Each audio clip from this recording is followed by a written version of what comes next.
Hello everyone, I am going to discuss about rank of the matrix. तो first of all, what is rank? Rank number of non zero रोज़ को हम rank कहते हैं किसी भी matrix में, या फिर हम कहें डेफिनेशन की बात करें तो number of non zero rows which are linearly independent is called rank. तो किसी भी मैट्रिक्स में रैंक निकालना है तो ये मैट्रिक्स है, 3 by 3 का मैट्रिक्स है। इसमें अगर हम नॉर्मली बोलें तो जितनी भी नंबर ऑफ नॉन ज़ीरो रोज़ होंगी उसको हम रैंक कहते हैं। अब नंबर ऑफ नॉन ज़ीरो रोज़ हम फाइंड करते हैं एक तो नॉर्मल मेथड में चेंज करके या फिर एक्लेन फॉर्म में चेंज करके। एक और मेथड है हमारे पास रैंक फाइंड आउट करने का, that is called determinant method. तो इन फर्स्ट क्वेश्चन अगर स्क्वायर मैट्रिक्स आपको गिवन है, सपोज स्क्वायर मैट्रिक्स गिवन है, स्क्वायर मैट्रिक्स का मतलब रोज और कॉलम तीन दोनों बराबर हैं, यानी कि 3 रो और 3 कॉलम है, तो 3 by 3 का मैट्रिक्स है। तो सबसे पहले हम डिटर्मिनेंट मेथड में क्या करते हैं कि अगर स्क्वायर मैट्रिक्स है तो डिटर्मिनेंट ऑफ ए निकालेंगे। डिटर्मिनेंट ऑफ ए मैंने कैलकुलेट किया, आपको आता है निकालना, कैसे निकालते हैं? फर्स्ट एलिमेंट लिखा, इसके कॉरस्पॉन्डिंग रो और कॉलम कैंसिल, तो ये 4 एलिमेंट को हमने मल्टीप्लाई किया, 4 5 जा 20 माइनस 6 2 जा 12। देन सेकेंडली वी पुट -2 रो, मतलब यहाँ माइनस आता ही आता है, आप लोगों को पता है, 11th में आपने पढ़ा है। -2 ये गया, तो ये 4 एलिमेंट की हमने मल्टीप्लाई करी, 1 5 जा 5 -2 2 जा 4, फिर +3 ये गया, ये रो और कॉलम कैंसिल, तो 1 6 जा 6 -2 4 जा 8, इसको सिंप्लीफाई किया, वी गेट 0। तो डिटर्मिनेंट अगर 0 आता है तो rank is not equal to 3, यानी कि 3 by 3 का मैट्रिक्स है तो ये 3 रैंक नहीं होगी। तो इस केस में अगर ये सपोज करो एक जीरो कोई भी नॉन जीरो वैल्यू मिल जाती हमें, 2 5 समथिंग कुछ भी मिल जाता हमें, तो हम इसकी रैंक 3 कह देते। तो रैंक यहाँ पर नहीं है तो हम 2 by 2 का पेयर इसमें से चूज़ करेंगे। 2 by 2 का मैंने ये पेयर चूज़ किया, इसको मैंने कैलकुलेट किया, 1 4 जा 4 -2 1 जा 2, this is non zero equal to not equal to 0, so rank is 2। जो भी इसका ऑर्डर होता है वो उसकी रैंक हो जाती है इन दिस केस। अब सपोज करो ये डिटर्मिनेंट मैंने फाइंड आउट किया, अगर सपोज करो ये भी 0 आ जाता तो मैं नेक्स्ट पेयर चूज़ करती, ये भी सपोज 0 आ जाता मैं नेक्स्ट पेयर चूज़ करती। मतलब we continue this process until we get the non zero value. लेकिन ये मेथड ना समटाइम क्या होता है, 3 by 3 का मैट्रिक्स अगर आपको स्क्वायर मैट्रिक्स दे रखा है तो इट इज़ वेरी कन्वीनियंट कि आप इसको अप्लाई कर सकते हैं। लेकिन अगर सपोज करो हमारे पास स्क्वायर मैट्रिक्स नहीं है, 3 by 4 का है या 4 by 3 का है, तो उस केस में ये मेथड लगाना मतलब समटाइम इस मेथड से आंसर मतलब एक्यूरेट नहीं आता, क्योंकि रैंक 4 भी हो सकती है। तो आप उस केस में क्या करोगे, रैंक होता क्या है, नंबर ऑफ नॉन जीरो रोज। तो अब इसका मैं एक एग्जांपल ले रही हूँ, ये मैं डिटर्मिनेंट मेथड हम स्क्वायर मैट्रिक्स में लगा लेते हैं। नेक्स्ट हमारा सपोज करो ये एग्जाम्पल है मेरा, इसमें 3 तो रोज हैं और 4 कॉलम है, तो ये 3 by 4 का मैट्रिक्स है। तो इस केस में आप डिटर्मिनेंट कैसे फाइंड आउट करेंगे, तो नॉट पॉसिबल। तो इस केस में मैं क्या करूँगी, हम यूज़ करेंगे एक्लेन फॉर्म या फिर हमारा एक और मेथड है नॉर्मल फॉर्म में कन्वर्ट करना। तो आज हम एक्लेन फॉर्म डिस्कस कर रहे हैं इसकी, ठीक है। तो हम एक्लेन फॉर्म में क्या करते हैं, देखो सबसे पहले मैं अब इसमें मुझे एक्लेन फॉर्म क्या होती है कि सेकेंड रो में एक एलिमेंट को 0 बनाते हैं, फर्स्ट एलिमेंट को 0 बनाएंगे, और थर्ड रो में हम 2 एलिमेंट को 0 बनाते हैं, जिन विच वी आर पॉइंटिंग कि इन 3 एलिमेंट को अगर मैं 0 बनाने की कोशिश करती हूँ, इस प्रोसेस में अगर मेरी पूरी रो एक एलिमिनेट हो जाती है तो रैंक विल बी 2, और सपोज करो 2 रो एलिमिनेट हो जाती हैं तो रैंक इज़ 1, क्योंकि एक ही रो बचेगी हमारे पास। तो in this process, in this method we are going to make 3 zeros. कौन सी 3 जीरोज? सेकेंड रो में फर्स्ट एंड थर्ड रो में 2। इसके लिए ना हमें एक पाइवोट एलिमेंट ढूंढना पड़ता है, पाइवोट, क्योंकि देखो मैं अगर R2 में से डायरेक्ट इसको सिंप्लीफाई करती हूँ तो यहाँ कैलकुलेशन क्या हो जाएगी, बहुत लेंथी हो जाएगी। तो इसके लिए एक शॉर्ट मेथड क्या है कि हम फर्स्ट रो में फर्स्ट एलिमेंट को ना 1 बनाने की कोशिश करते हैं।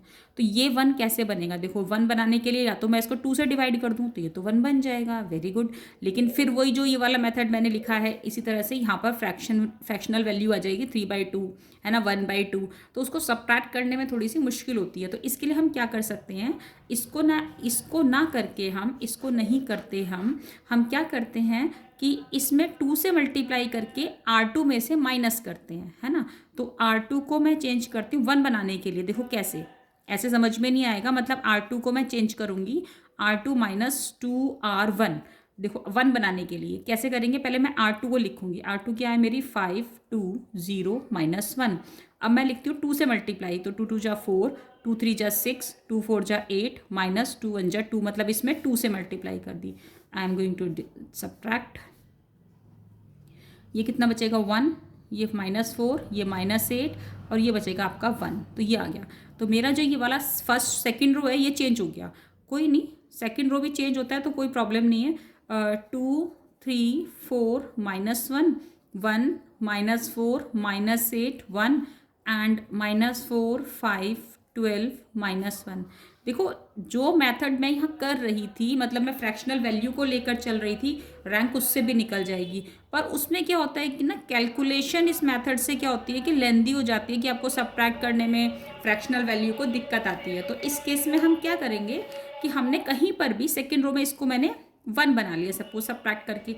अब मैं क्या करूँगी, इसको इधर ले जाऊँगी और इसको इधर इंटरचेंज कर दूँगी। तो मेरा जो ये फर्स्ट एलिमेंट होगा ना इंटरचेंजिंग करने पर 1 हो जाएगा। अब जब मेरा फर्स्ट एलिमेंट 1 बन जाता है ना, तो बाकी के मैं सबको 0 बनाना बड़ा आसान हो जाता है। तो मैट्रिक्स को सबसे पहले मैंने चेंज कर दिया, मैंने पाइवट एलिमेंट ढूंढ लिया। तो अब हम क्या करेंगे, इसका रो इंटरचेंज कर देते हैं। मतलब R1 को मैं इंटरचेंज करती हूँ R2 से। तो 1 -4 -8 1, फिर 2 3 4 -1 -4 5 12 और -1। ओके, अब देखो मेरा ये 1 बन गया। अब 1 बनने के बाद मैं क्या करूँगी, इन 2 एलिमेंट को पहले 0 बनाऊंगी, फिर इसको 0 बनाऊंगी। बेसिकली मुझे इन 3 को 0 बनाना है एक्लेन फॉर्म में चेंज करने के लिए। तो पहले इन दोनों को 0 बनाऊंगी with the help of R1। तो हाउ, तो ऑपरेशन मेरा क्या लगेगा, R2 is change bye R2 -2R1। 2 से इसमें मल्टीप्लाई कर दूंगी, अगर ये 2 है तो इसको 2 बनाएंगे, 2 से मल्टीप्लाई करेंगे, एलिमेंट्स विल बी सेम, तो सब्ट्रैक्ट कर देंगे। ऐसे ही ये R3, एक साथ 2 ऑपरेशन लगाएंगे। तो R3 देखो बेटा यहाँ पर माइनस साइन आ रहा है, अगर ये माइनस है तो मैं इसमें अगर 4 से मल्टीप्लाई करती हूँ तो ये 4 बन जाएगा। और अगर ये एक माइनस है और एक पॉजिटिव है तो हम ऐड करते हैं, सब्ट्रैक्ट नहीं करते। यहाँ पर मैंने क्या किया था, इनको सब्ट्रैक्ट क्यों किया था, सब्ट्रैक्ट क्योंकि ये मेरा प्लस है, ये भी मेरा प्लस है, तो सब्ट्रैक्ट करने पर इट विल बी 0। तो यहाँ एक नेगेटिव है एक पॉजिटिव है, तो हम क्या करेंगे, ऐड, तो प्लस कर देंगे 4R1 सी।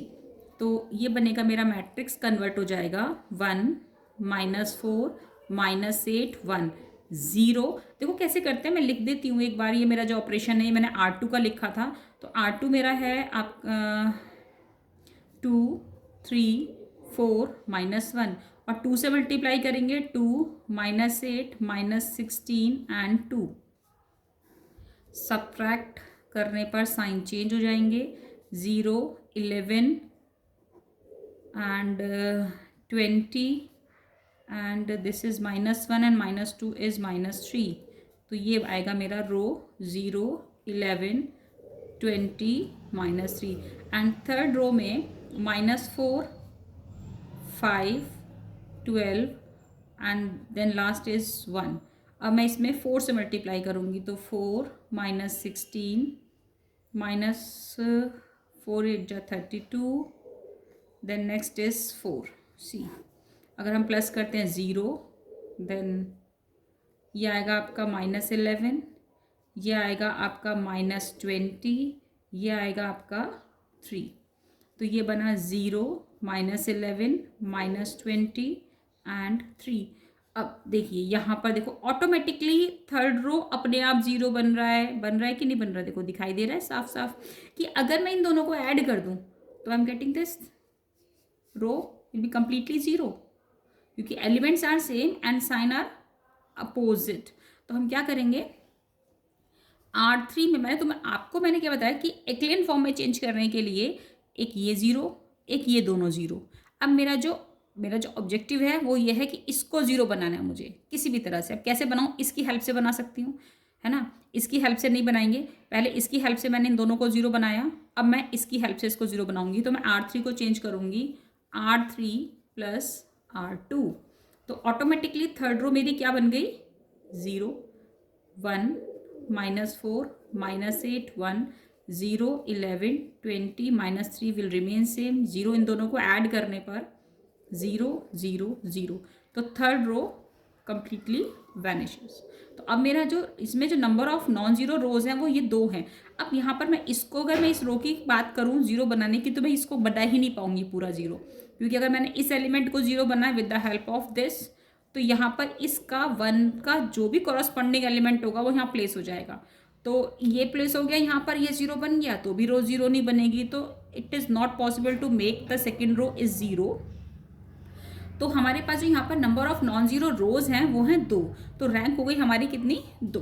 तो here number of non zero rose is 2. So rank is 2 in this method. This is called a Klein form method. तो I think I hope it is clear to you.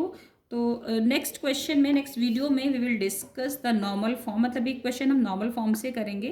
ठीक है, thank you.